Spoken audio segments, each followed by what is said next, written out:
नमस्कार दोस्तों, ज्योतिष और ग्रह भाई अमरेंद्र में मैं आपका बहुत बहुत स्वागत करता हूँ। दोस्तों, आज मैं आपसे जो चर्चा करने वाला हूँ, जब पहले भी बता चुका हूँ कि नक्षत्रों की एक सीरीज है। 2700 नक्षत्र पर मैं आपसे इंडिविजुअली हर नक्षत्र की चर्चा करूँगा। तो अभी तक मैं उत्तरा फाल्गुनी नक्षत्र तक तो पहुँच गया हूँ। पार्ट नंबर 13 और 12 नक्षत्रों को मैं टच कर चुका हूँ। आज भी जिस नक्षत्र को मैं टच करने वाला हूँ वो उत्तरा फाल्गुनी नक्षत्र है और वो भी सौर मंडल का 12वां नक्षत्र कहलाता है, लेकिन यहाँ पर चरण बदल गया है।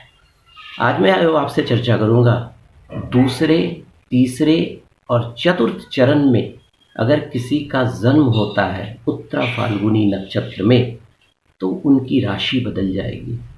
नक्षत्र का जो स्वामी होगा वो नहीं बदलेगा, लेकिन राशि बदल जाएगी। यहाँ पर जो होगा राशि कन्या राशि हो जाएगी, जिसके स्वामी बुध हो जाएंगे। और वैसे उत्तरा फाल्गुनी नक्षत्र के जो स्वामी होते हैं सूर्य होते हैं। तो एक सबसे रिमार्केबल चीज़ ये होगा कि यहाँ पर सूर्य और बुध का कनेक्शन हो जाएगा और बुध आदित्य योग भी बन जाएगा, जो हम अपनी जन्मपत्री के अनुसार वैदिक ज्योतिष के अनुसार जानते हैं। तो आइए इस चर्चा को आगे बढ़ाते हैं कि अगर आपका जन्म उत्तरा फाल्गुनी के दूसरे, तीसरे और चतुर्थ चरण में जन्म हुआ है तो क्या व्यक्तित्व आपका हो सकता है। देखिए, ये जो राशि होती है, अगर आपका द्वितीय, तृतीय, चतुर्थ चरण में जन्म हुआ है तो ये जो डिग्री होगी 0 डिग्री से शुरू होगा और ये 10 डिग्री तक जाएगा। कारण क्या है? ये 3 चरणों को कंट्रोल करेगा। ठीक है। और इस राशि का जो मूलतः प्रभाव होता है इंटेस्टाइन पर होता है, लीवर पर होता है स्पेशली। तो आपको इन चीज़ों को हमेशा ध्यान रखना है। अपने फूड हैबिट्स को भी इस तरह से कंट्रोल करना है कि आगे कोई एडवर्स इफेक्ट इस राशि का, इस नक्षत्र का आपके ऊपर ना आए।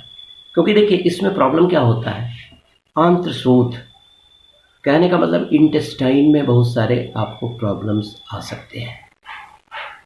एक IBS नाम की बीमारी होती है जिसको हम लोग बोलते हैं इरिटेबल बाउल सिंड्रोम। आपके आंतों में भी रुकावट आ सकती है, जो मूवमेंट जो प्रॉपर होता है इंटेस्टाइन का, वहाँ प्रॉब्लम हो सकता है। उसके अलावा पेट में गैस्ट्राइटिस, अल्सर, इसकी शिकायतें आ सकती हैं। और इस नक्षत्र में जन्म लेने वाले लोग का गर्दन और गले में थोड़ी सी परेशानियाँ आती हैं अगर आपने ध्यान नहीं दिया तो। लीवर में भी प्रॉब्लम्स आ सकते हैं, स्प्लीन का प्रॉब्लम आ सकता है। उसके अलावा ऐसी बीमारी हो सकती है जो बाइल से रिलेटेड हो, उसमें आपको फीवर वगैरह का भी चांसेस रहेगा। तो आपको सावधान रहना है। ऐसा नहीं कि इस नक्षत्र में जन्म लेने वाला कि they are prone to get this kind of disease, ऐसा कुछ नहीं है। आपको सावधान रहना है। You have to change your habit, you have to go according to your what your health permits. ठीक है। आपका डाइजेशन सिस्टम कैसा है, इन चीज़ों को ध्यान देना है। लेकिन अगर जिनका जन्म, मैं पहले भी आपसे कहा, यहाँ सूर्य और बुध दोनों का कम्बिनेशन हो जाता है उत्तरा फाल्गुनी के द्वितीय, तृतीय और चतुर्थ चरण में जन्म लेने वाले का, ऐसे लोग हाई क्वालिटी के तर्क करने वाले होते हैं, बहुत बड़े एडवोकेट हो सकते हैं। इनसे तर्क में आप नहीं जीत सकते हैं। इनके पास हर तरह का मतलब लॉजिक होगा। बहुत इंटेलिजेंट होते हैं, बहुत क्लेवर होते हैं। अगर कोई बिजनेस वगैरह भी करते हैं तो उसमें अपना प्रॉपर IQ लगा कर करते हैं। उसके अलावा व्यापारिक जो सेंस होता है वो जनरल लोगों से थोड़ा सा अलग होता है।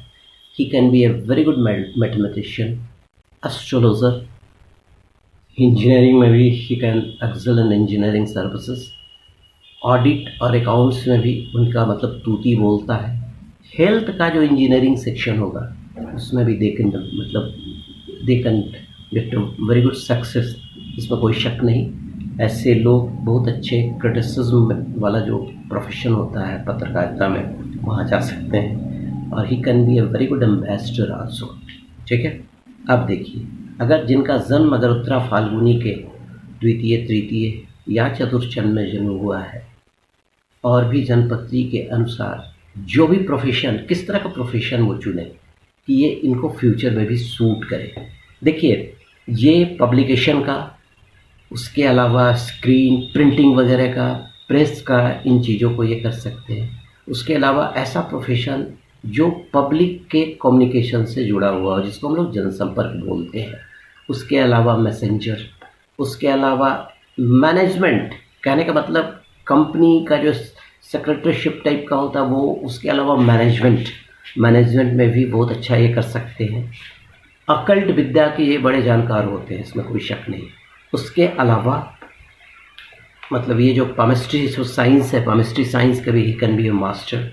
टेलीफोन इंडस्ट्री में, ऑडिबल जो वॉइस इंडस्ट्री होती है उसमें, ज़मीन के अंदर जो खदान होता है उसमें भी ये एक्सेल कर सकते हैं, अच्छे कॉन्ट्रैक्टर हो सकते हैं। और जो लाइजनिंग का काम होता है, ब्रोकरशिप का काम होता है, उसमें भी ये बहुत अच्छा कर सकते हैं।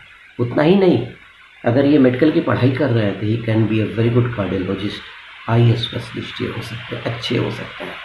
हॉस्पिटल में नौकरी कर रहे हैं तो वहाँ पर बड़े पदों पर ये नौकरी कर सकते हैं। अगर डॉक्टरी पढ़ने के बाद भी सरकारी नौकरी हो गई तो उसमें ये सिविल सर्जन वगैरह तक भी इनका एक जो लेवल है वहाँ तक जा सकता है। उसके अलावा डाक और तार विभाग, पोस्टल डिपार्टमेंट होता है, वहाँ पर भी ये आराम से कर सकते हैं काम। मेडिसिन का बिजनेस कर सकते हैं। वैद्य साहब जो हमारे होते हैं, अगर उनका उत्तरा फाल्गुनी नक्षत्र में जन्म हुआ है, दूसरे तीसरे और चतुर्थ चरण में, तो वो बहुत काम के और बहुत नॉलेज वाले वैद्य होते हैं। वैद्य की मतलब अगर वो नब्ज पकड़ना ठीक से जान गए तो समझ लीजिए आपका कल्याण कर देंगे। उसके अलावा जो इंस्ट्रूमेंटल, जो वायलिन हो गया, गिटार हो, मतलब इंस्ट्रूमेंट जो बजने वाला जो होता है उसका बिजनेस भी ये बहुत अच्छे तरीके से कर सकते हैं। तो दोस्तों, अगर आपका जन्म उत्तरा फाल्गुनी के दूसरे तीसरे या चतुर्थ चरण में जन्म हुआ है तो मैंने जो छोटी सी चर्चा आपसे की है, आशा है आपको पसंद आया होगा। इन चीज़ों को अप्लाई करें।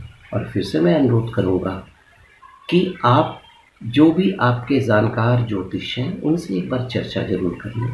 चर्चा करने के बाद आप फिर आगे बढ़ें, उसके सूटेबल, उसके अनुसार अपने रत्न को पहनें। कुछ पूजा पाठ होता है उसको फॉलो करें, आपकी ज़िंदगी में हर तरह की सफलताएँ मिलेंगी। आपके लिए बहुत बहुत शुभकामना प्रेषित करता हूँ। अगर मेरा वीडियो आपको पसंद आया हो तो लाइक करेंगे, सब्सक्राइब करेंगे और जो बेल बटन होता है उसको दबाना ना भूलेंगे कि सो दैट कि जब मैं कोई भी नया वीडियो दूँ तो आपको इन्फॉर्मेशन मिल जाए। Thank you very much.